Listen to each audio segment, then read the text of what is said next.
आज के चैप्टर में इस चैप्टर का लास्ट पॉइंट ही बचा है। कल हम लोग इस पे रुक गए थे। जो नेक्स्ट टॉपिक हमारा एक है प्राणी उपवन।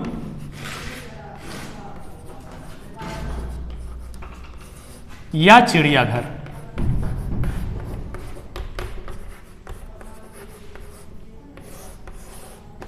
प्राणी उपवन या चिड़ियाघर, जिसको इंग्लिश में हम बोलते हैं जूलॉजिकल पार्क।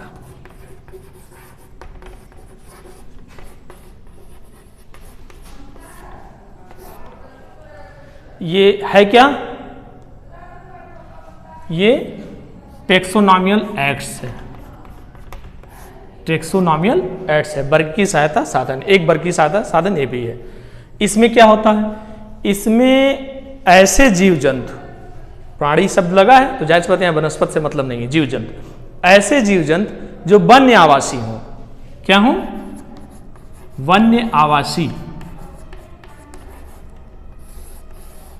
वन्य आवासी का मतलब ऐसे जीव जंतु जो जंगलों में रहते हैं, उनको हम प्राकृतिक आवास में, मतलब नेचुरली एक स्थान घेरते हैं, जंगल जैसा रूप देते हैं, पेड़ पौधे लगाते हैं और चारों तरफ से बाउंड्री करते हैं, कवर करते हैं, और उसमें ऐसे जीवों को पकड़ के विभिन्न प्रकार के, जैसे शेर, हाथी, चीता, भालू, सांप, मगरमच्छ, सबको विभिन्न विभिन्न एरियो में अलग अलग करके हम रखते हैं। अब उससे हमें लाभ क्या होता है? उससे एक लाभ हमें ये मिलता है कि इन वन्य आवासीय जीवों के प्राकृतिक रहन सहन कैसा है, इनका भोजन पानी कैसा होता है। जब अपने देखरेख में हम रखेंगे, समय समय भोजन देंगे, एक आदमी भी रखा जाता है, सरकार की तरफ से आदमी रखे, कर्मचारी रखे जाते हैं जो उनकी पूरी देखभाल करते हैं। और उस पूरे क्राइटेरिया, जैसे मान लीजिए पूरा ब्लैक बोर्ड एक प्राणी उपवन या चिड़ियाघर है, और उसमें मान लीजिए ये चीता है, ये हाथी है, ये सांप है, ये मगरमच्छ है। तो रखने के लिए हम मगरमच्छ रखेंगे तो क्या करेंगे? उसी एक क्षेत्र में एक छोटा सा तालाब बनाएंगे, पानी रखेंगे, उस तालाब के चारों तरफ एक रेलिंग देंगे, बड़ा बड़ा रेलिंग रखेंगे ताकि किसी कारणवश से बाहर निकल ना सके। ये हो गया। चीता हम एक व्यवस्था किए हुए हैं, तो एक निश्चित एरिया किए और इस एरिया के चारों तरफ गहरी खुदाई कर दिए, यहां कुछ वृक्ष लगे हैं, कुछ घास के मैदान है, हल्का फुल्का जंगल जैसा एरिया कर दिए, ये यहां रह रहा है। हाथी कहीं अलग रह रही है। तो उनका प्राकृतिक आवास जैसे होता है वैसे इसी इस क्राइटेरिया में हम बनाते हैं, और बना करके उनका संरक्षण भी करते हैं, देखते रहते हैं, कर्मचारी रखा जाता है, समय समय उनको भोजन पानी की व्यवस्था की जाती है, ये करके रखा जाता है। इसी को हम प्राणी उपवन या चिड़ियाघर कहते हैं।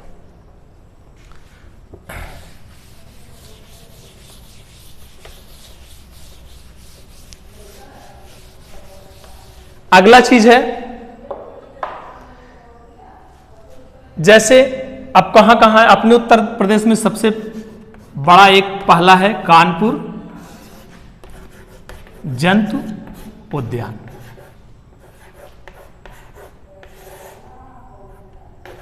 कानपुर जंतु उद्यान। उसके बाद हमारा नंबर एक आता है नेहरू जंतु उद्यान। ये कहां है? हैदराबाद।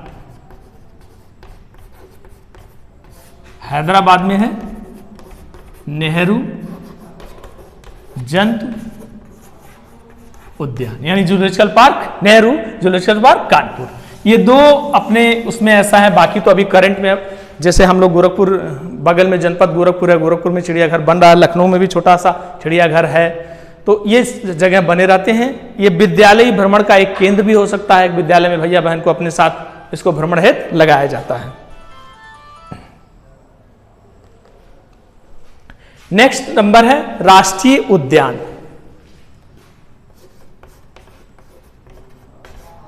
राष्ट्रीय उद्यान, इसको बोलते हैं नेशनल पार्क।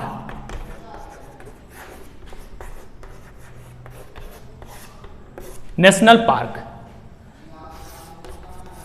उद्यान मतलब बागीचा, ये समझ में आता है, लेकिन राष्ट्रीय उद्यान में किया क्या जाता है? इसमें एक चीज कॉमन है, इसमें जीव और वनस्पति दोनों को संरक्षित किया जाता है। लेकिन किसको? ऐसे जीव वनस्पति जो संकटग्रस्त हों, जो संकटग्रस्त हों, मतलब जैसे शेर, हाथी, ये सब क्या है, बहुत सारे लोग शिकार के पर्पज से इनको यूज कर लेते हैं, गैंडा हुआ। तो ऐसे संकटग्रस्त और जीव वनस्पति को एक निश्चित एरिया में, प्राकृतिक एरिया में रख करके संरक्षित करना ही राष्ट्रीय उद्यान कहा जाता है। ये राष्ट्रीय उद्यान हमारे देश की धरोहर भी है, संरक्षित किया जाता है। ये क्या है, सभी टेक्सोनॉमिकल एक्ट्स है, वर्गीय सहायता साधन है, अलग अलग इनको वो नाम करके रखा जाता है। ठीक है, जिस एरिया में रहते हैं उनका नाम दिया गया, बोर्ड पे रखा गया है, ऐसे जीव में रखा जाता है। मतलब राष्ट्रीय उद्यान में जीव और वनस्पत दोनों आएंगे, और कौन से आएंगे, जो संकटग्रस्त, जिनके ऊपर आपदा आ सकती है, उनको एक तरह से सामाजिक से सुरक्षा की जरूरत है, उनके ऊपर, उनके जीवन पे खतरा है, उनकी प्रजातियां विलुप्त होती जा रही हैं, चाहे शिकार के कारण, चाहे उनको रहने, प्राकृतिक रूप से जंगलों में रहने की स्थान उचित नहीं मिल पा रहा है, इसलिए उनको प्राकृतिक आवास में ऐसे जगह ले जाकर रखा जाता है जहां वो सही रूप से रह सके। जैसे कि असम, असम में नाम है एक काजीरंगा राष्ट्रीय उद्यान, एक है काजीरंगा राष्ट्रीय उद्यान। ये कहां है, असम में, काजीरंगा राष्ट्रीय उद्यान असम। यहां पे ऐसा है जो संकटग्रस्त जीव और वनस्पतियों को रखा जाता है। दूसरा है केवला देवी पक्षी विहार, केवला देवी पक्षी विहार, केवला देवी पक्षी विहार, ये कहां पे है, भरतपुर राजस्थान, भरतपुर राजस्थान। ये दो जगह ऐसे हैं, काजीरंगा राष्ट्रीय उद्यान असम, केवला देवी पक्षी विहार राजस्थान, भरतपुर राजस्थान में।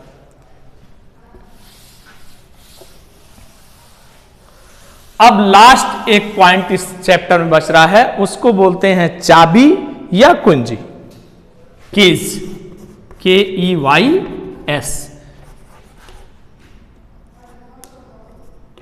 चाबी या कुंजी। ये टैक्सोनॉमिकल एक्ट्स का लास्ट पॉइंट है। इसमें बस इतना जान लीजिए, इसमें जीव जातियों की समानता और असमानता, एक होती है समानता और एक पॉइंट होता है असमानता। समानता और असमानता देखकर इनको अलग अलग छांटा जाता है, और फिर छांटने के बाद ये देखा जाता है, इनके दो पॉइंट निकल के आते हैं, एक लीगल पॉइंट, एक इलीगल पॉइंट। तो दोनों में से कौन सही है ये देख करके एक को मान्यता मिलता है, दूसरे को मान्यता नहीं मिलता है। तो जो एक पॉइंट को मान्यता मिलता है उसी को कुंजी कहते हैं, इसके माध्यम से उसको मान्यता दे दी जाती है। इस वजह से टैक्सोनॉमिकल एक्ट्स का लास्ट पॉइंट है, और इसी नाते इसको कीज या चाबी कहते हैं।